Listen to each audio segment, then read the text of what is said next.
1 கொரிந்தியர் 3:14 அதன் மேல் ஒருவனது கட்டினது நிலைத்தால் அவன் கூலியை பெறுவான்.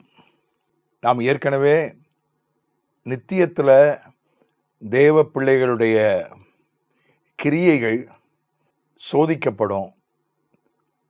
அந்த கிரியைகளுக்கு பலன் கொடுப்பதா வேண்டாமா என்று கர்த்தர் முடிவு செய்வார். சில கிரியைகள் பொன் வெள்ளி விலையேறப்பட்ட கல் போல இருக்கும். சில கிரியைகள் மரம் புல் வைக்கோல் இவைகள் போல இருக்கும். ஒரு அக்கினி பரீட்சை என்று சொல்லக்கூடிய ஒரு விதமான ஒரு பரீட்சை கிரியைகளுக்கு வைக்கப்படும், ஆளுக்கு அல்ல, நபருக்கு அல்ல. இது பரலோகத்துக்குள்ளே போன பிறகு ரட்சிக்கப்பட்டவங்க தான் பரலோகத்துக்குள்ளே போக முடியும். பரலோகத்துக்குள்ளே போன பிறகு யாருக்கு எவ்வளவு பலன் கொடுப்பது, ஒருவருக்கு பலன் உண்டா இல்லையா என்று ஆண்டவர் அங்கே ஒரு அப்ரைசல் மாதிரி ஆண்டவர் அங்கே ஒரு எடை போட்டு பார்க்குறார். குவாலிட்டி கண்ட்ரோல் மாதிரி, அசஸ்மெண்ட் மாதிரி அதை ஆண்டவர் அளந்து பரீட்சித்து பார்ப்பார். ஏன்னா பரலோகத்தில் பெரியவர்கள் உண்டு, சிறியவர்கள் உண்டு. பரலோகத்தில் சிலருக்கு அதிக பலன், சிலருக்கு கொஞ்சம் பலன், சிலனுக்கு பலனே கிடையாது. ஆனால் ரட்சிக்கப்பட்டவங்க எல்லாரும் பரலோகத்துக்கு போயிடுவாங்க. அங்கே எல்லாரும் சமம் கிடையாது. பெரியவன் உண்டு, சிறியவன் உண்டு, கொஞ்சம் பலன், அதிக பலன், பலனே இல்லாதவர்கள், இப்படியெல்லாம் அங்கே நிலைகள் உண்டு. அதை முடிவு செய்வதற்காக தான் நம்முடைய கிரியைகளை ஆண்டவர் அக்கினியினாலே பரீட்சித்து பார்ப்பார் நித்தியத்தில். அதை குறித்து தான் நாம் தொடர்ந்து சில நாட்களாக தியானித்து வருகிறோம். அந்த ரட்சிக்கப்பட்ட ஒருவன் அவனுடைய கிரியைகள் நிலைத்து நின்றால், ஆண்டவருடைய பரீட்சையில், ஆண்டவர் வைக்கிற பரீட்சையில் அது நிலைத்து நின்றால் அவனுக்கு கூலி கிடைக்கும், பலன் கிடைக்கும். ஆங்கிலத்தில் ரிவார்டு என்கிற வார்த்தை தான் ஏறக்குறைய எல்லா மொழிபெயர்ப்புகளிலும் பயன்படுத்தப்பட்டிருக்கிறது.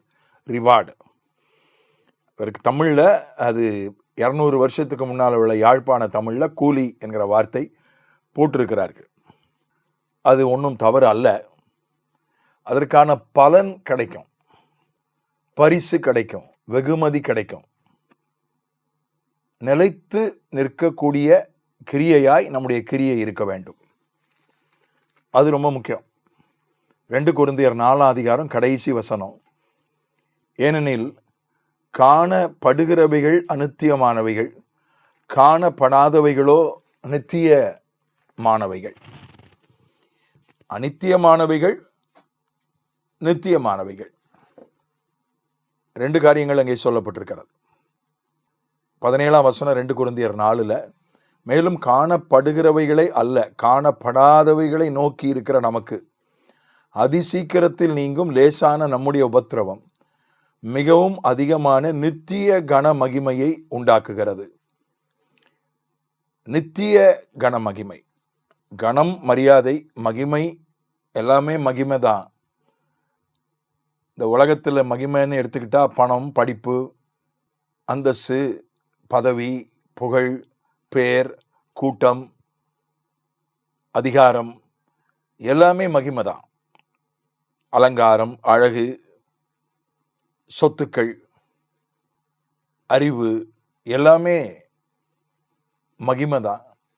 ஆனால் நித்திய மகிமை, நித்திய கன மகிமை, நிரந்தரமான மரியாதை, நிரந்தரமான மகிமை, அதை நாம் பெற்றுக்கொள்ள வேண்டியவர்களாக இருக்கிறோம்.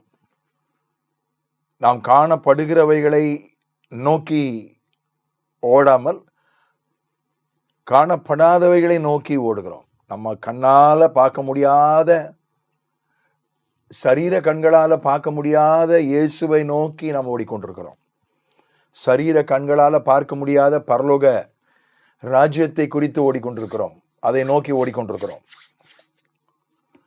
காணப்படாதவைகளை நோக்கி இருக்கிற நமக்கு, காணப்படுகிறவைகளை நோக்கி இராத நமக்கு, காணப்படுகிறவைகள் அநித்தியமானவைகள். எதையெல்லாம் இந்த சரீர கண்களால் பார்க்க முடியுதோ அது எல்லாமே தற்காலிகமானவை, நிரந்தரம் இல்லாதவை. எதையெல்லாம் அந்த சரீர கண்ணால் பார்க்க முடியலையோ அதெல்லாம் நிரந்தரமானவை, நித்தியமானவை. ரொம்ப எளிமையா ஒரு விளக்கத்தை நிலைத்து நிற்பதற்கும் நிலைத்து நில்லாதவற்றிற்கும் நடுவில் இருக்கக்கூடிய வித்தியாசத்தை ரொம்ப எளிமையா இந்த 2 வசனங்களும் நமக்கு காட்டுகிறது. அதனால சில விஷயங்கள், அதாவது சீயிங் இஸ் பிலீவிங் அப்படின்வாங்க. அது கண்களுக்கு இன்பமாக இருந்தது என்றுதான் ஏவாள் அந்த கனியை புசித்தாள். நம்முடைய கண்களுக்கு குளிர்ச்சியாக இருக்கிறது, கண்களுக்கு அழகாக இருக்கிறது, ஐ ஃப்ரெண்ட்லியாக இருக்கிறது. அது எல்லாமே தற்காலிகமானது தான், எல்லாமே நிரந்தரம் இல்லாதது தான். எதை நம்ம கண்ணால் பார்க்க முடியும், சரீர கண்ணால் எதையெல்லாம் பார்க்க முடியலையோ அது எல்லாமே நிரந்தரமானவை, நித்தியமானவை. இந்த சரீரத்தை நம்ம கண்ணால் பார்க்க முடியுது. இந்த சரீரம் நிரந்தரமானது இல்லை, நிலைத்து நிற்பது அல்ல. இந்த சரீரம் மறுரூபமாக்கப்பட்டு வரக்கூடிய உயிர்த்தெழுதலின் சரீரம்தான் நிரந்தரமானது. ஆத்மா நிரந்தரமானது, அதை சரீர கண்களால் பார்க்க முடியவில்லை. ஆவி நிரந்தரமானது, ஆவியை நம்மால் சரீர கண்ணால் பார்க்க முடியாது. எது நிரந்தரமானது, எது நிலைத்து நிற்கக்கூடியது என்று அலசி ஆராய்ந்து அப்படிப்பட்ட கிரியைகளைத்தான் நாம் செய்ய வேண்டும். நிலைத்து நிற்கிற கிரியைகள். ஏதோ தற்காலிகமாக சில விஷயங்களை நம்ம செய்ய தான் செய்கிறோம். இந்த தற்காலிக சரீரத்துக்காக சில தற்காலிக விஷயங்களை செய்கிறோம். அது தேவையின் அடிப்படையில் செய்கிறோம். ஆனால் கர்த்தருக்காக நாம் செய்வதெல்லாம், கர்த்தருக்காக நான் செய்கிற நம்முடைய ஜெப வாழ்க்கையை எடுத்துக்கொண்டால், நம்முடைய ஜெபத்தில் நம்ம கேட்பதெல்லாம் நிலைத்து நிற்கக்கூடிய விஷயங்களாக கேட்கணும். ஜெபத்தில் அதே மாதிரி வசனத்தை தியானிக்கிறோம், வசனத்தை மற்றவரிடத்தில் பகிர்ந்து கொள்கிறோம், பிரசங்கிக்கிறோம், போதிக்கிறோம். இது எல்லாமே நிலைத்து நிற்கக்கூடிய விஷயங்கள். நித்திய ஜீவன், நித்திய மகிழ்ச்சி, நித்திய ராஜ்யம், நித்திய ஆவி. இந்த நித்திய என்கிற வார்த்தை ரொம்ப முக்கியமானது. அதை சுற்றியே நாம் தியானிக்க வேண்டும், அதை சுற்றியே போதிக்க வேண்டும். கர்த்தருக்காக நம்ம எதை செஞ்சாலும் அது நிலைத்து நிற்கக்கூடிய கிரியையாக இருந்தால் தான் அதுக்கு பரலோகத்தில் பலன் உண்டு.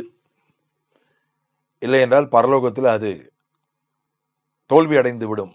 ஆண்டவருடைய பரீட்சையில் நாம் பரலோகத்துக்குள்ளே போயிடுவோம், ஒரு பலனும் இருக்காது. ஆகவே நாம் ஆண்டவருக்காக செய்கிற கிரியைகள் அது நிலைத்து நிற்கக்கூடியதா, தற்காலிகமானதா ஆராய்ந்து பார்ப்போம். ஆமென்.